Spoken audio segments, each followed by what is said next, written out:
Bonjour frères et sœurs, bienvenue de retour dans l'exploration de la grotte appelée sagesse, ou le chapitre 7. Où est-ce que Colette veut nous donner un peu d'instruction pour vivre la vie sous le soleil. Nous ayons travaillé un peu, nous avons provoqué un peu de réflexion, et veut maintenant nous aider à vivre dans ce monde un peu heaven. Mais sa sagesse est pas typique. Même s'il va nous amener beaucoup de petits dictons, comme dans le livre de Proverbes, sa sagesse n'est pas pareille que ce livre-là. Mais n'empêche, il veut quand même nous parler d'une façon pour nous aider à protéger cette sagesse. Et c'est un peu ça qu'il a fait dans les premiers versets. Il nous a appelés à aller à une maison de deuil. Ça veut dire, c'est pas typique. Mais parce que là, tu vas réfléchir. Considérer à quel point que la vie est courte. Et qu'on doit faire attention, la protection ici sur la sagesse. Attention, maison de festin, de ré de célébration. Et ces personnes vous dire que Colette est un hédoniste qui part juste à manger, boire et s'amuser. Faux. Parce qu'il dit, n'allez pas faire ça. Ça va s'attaquer à la sagesse qui va se retrouver dans la maison de deuil. Quand tu considères comment courir la vie.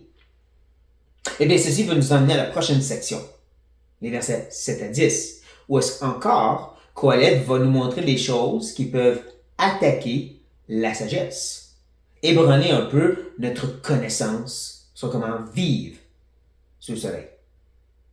C'est un peu comme, je pourrais dire, un collier de perles, où est-ce que la première perle enchaîne vers une deuxième et une troisième et toutes connectent ensemble. Et même un fil conducteur qu'on va voir tantôt. Et tout ça, comme je l'ai mentionné, c'est centrer cette idée des choses qui peuvent attaquer notre sagesse. Donc, Colette commence.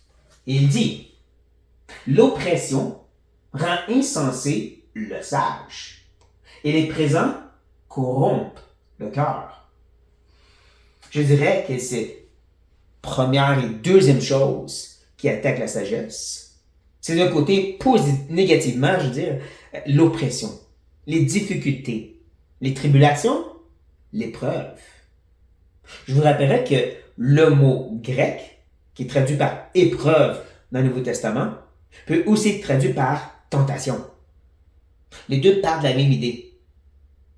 D'être mis dans un pot d'eau qui est sous le feu, où est-ce que tu mets des matériaux précieux, comme l'or, dans cette eau bouillante pour enlever les impuretés.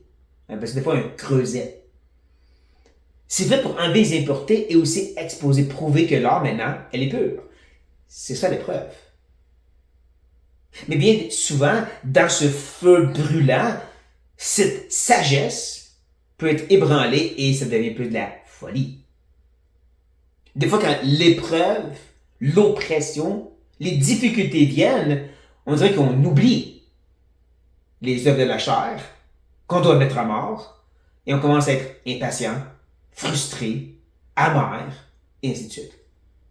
On oublie les caractéristiques de Christ qu'on doit remettre comme nouvel homme, comme la patience, puis l'amour, puis le pardon. C'est ce que l'épreuve fait des fois. Mais il nous ébranler, pas qu'on n'a pas cette sagesse, mais ça vient justement nous apporter à la folie, vient affecter notre sagesse, et on réfléchit plus comme il faut. Ça, comme je dis, c'est le premier côté, la première attaque contre la sagesse qui est négative. Positivement, on a cette idée de présent, de bénédiction, de bienfait. Comment des fois, quand les choses vont trop bien, on a tendance à faire corrompre cette sagesse que nous avons. Corrompre nos cœurs régénérés, si je peux dire. Des fois, justement, quand ça va tellement bien, on oublie le danger que d'aimer l'argent, c'est une racine de toutes sortes de maux ou de difficultés. On oublie que tout ce qu'on a lui appartient, et quand on en a beaucoup, beaucoup, on commence à penser à comment je vais le dépenser, comment je vais en mettre de côté, puis on oublie que ça appartient tout à Dieu pour son œuvre. Allez.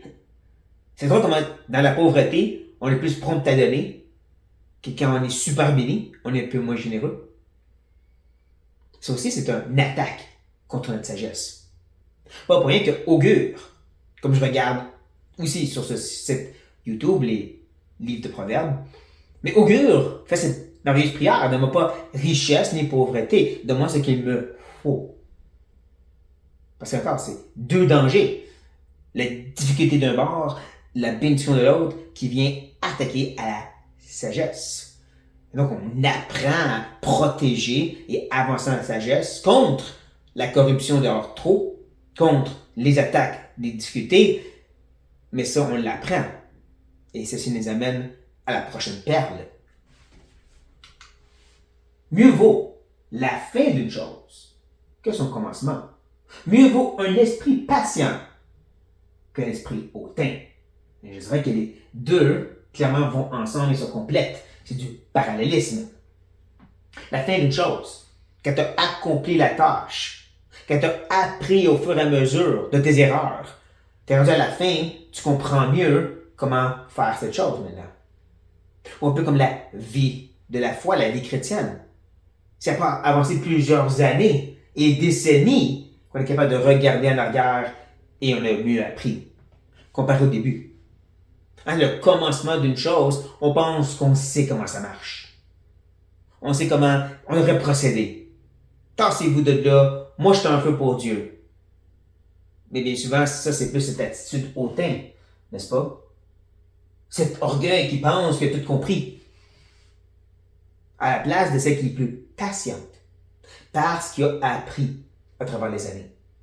Parce qu'il est à la fin de la chose, des décennies plus loin, il est capable de comprendre l'importance d'attendre, d'agir plus sagement dans les décisions que celui qui est au commencement, tout feu, tout flamme, et qui fait plus de ravages que de bien dans son orgueil.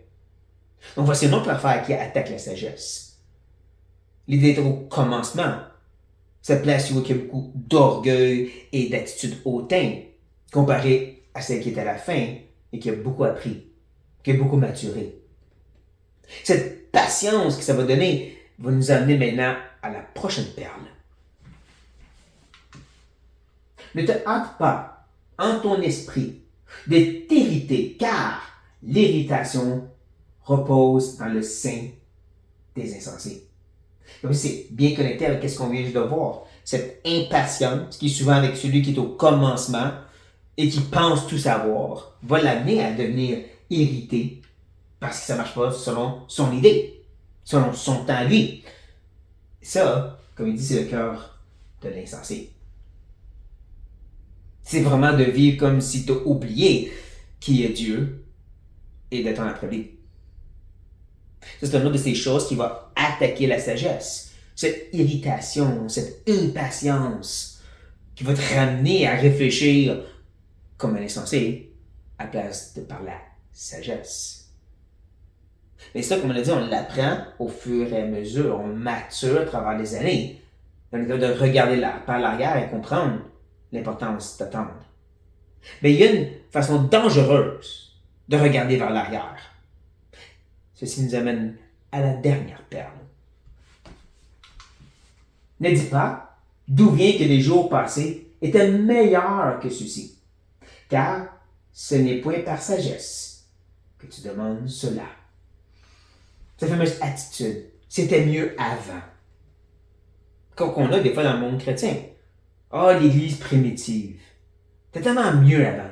Plus spirituel, l'œuvre de Dieu était plus grande. Ils partageaient tout. Mais on oublie que dans ce temps-là, ils ont tout partagé à cause de nécessité. Il y avait des besoins. Un peu comme de nos jours aussi. Où est-ce que dans les pays où est-ce qu'il y a beaucoup de persécutions, les gens perdent leurs biens et donc doivent partager par nécessité. Ils se rendent compte dans les maisons, pas parce que c'est plus spirituel, parce qu'ils sont obligés. Les églises ont été fermées, des bâtiments détruits. C'est ça les choses qu'on semble oublier quand on regarde avec des yeux, des lunettes, je devrais dire, en couleur rose. Une petite expression anglophone. On regarde avec une rétrospective qui va être toute bien colorée et qui oublie l'aspect négatif. Un peu comme dire dans l'Ancien Testament, dans l'Église primitive, il y avait énormément de manifestations de l'Esprit. On devrait rechercher la même chose qu'eux. Et on oublie que Corinne, qui avait une manifestation extraordinaire de l'esprit, avait aussi énormément de problèmes avec la chair et le péché. Paul aurait écrit 2, peut-être même 3 et 4 épîtres. Aurait envoyé Tite et Timothée à quelques reprises pour ramener l'ordre. Ça a pris quelques années avant enfin que Corinth revienne sur le bon chemin. C'est-tu quelque chose à imiter, ça? Non, c'était pas mieux à ce temps-là. Pas pour rien que Paul dit faire attention à juste se concentrer sur les manifestations. En passant Pierre, Jean, et Jude dit faites attention à ceux qui paraissent bien et qui prennent toutes sortes d'expériences, mais qui nous détournent de la parole livrée une fois pour toutes. Et là, de nos jours, on fait la même chose. Il y en a qui ont regardé à l'arrière, qui ont dit manifestation d'esprit, expérience extraordinaire. On amène ça à maintenant. Prophète, vision, expérience, mais tout ça au contraire et en contrastant la parole et ce qu'elle enseigne. Et plein se laisse emporter. Comme il dit ici, c'est le point de sagesse, ça. Je crois que vous voyez maintenant le fil conducteur. Comment toutes ces choses vont corrompre la sagesse, comme j'ai dit. On l'a vu par les mots. Les mots comme insensé, qui ont été répétés au moins 2 reprises. Là, maintenant ici, ce n'est pas la sagesse. Toutes ces choses qui l'attaquent vont corrompre ou infecter ou modifier qu'est-ce qui est vraiment sage, qu'est-ce qui est divin, spirituel ou de Dieu. Oui, des choses comme l'épreuve, mais aussi des fois quand on est juste trop béni. Des fois, c'est vraiment ce commencement où on est tout feu, tout flamme, mais aussi excessivement orgueilleux et impatient. Mais des fois, c'est en regardant vers l'arrière puis dire on devrait faire comme eux, en oubliant toutes les mauvaises choses qu'ils ont faites à travers ça aussi. On essaie d'imiter les réveils d'autrefois, et on oublie qu'il y avait des graves erreurs qui sont faites pendant ces temps-là. Donc la sagesse, elle va rester centrée sur la parole, sur ce que Dieu a dit et vivre en connexion avec ça, en obéissance à ça. Je vous avez vu à quel point que Coëlette a cherché à faire la même chose, même si son approche est différente, il revient à la sagesse biblique. Il parle de cette patience. Et donc, on apprend à travers les années. Et on réalise que ce n'est pas à propos de répéter ce qui a été fait, c'est à propos d'avancer patiemment maintenant. Oh, que Dieu nous ramène à cette sagesse-là, chers frères et sœurs. Soyez bénis.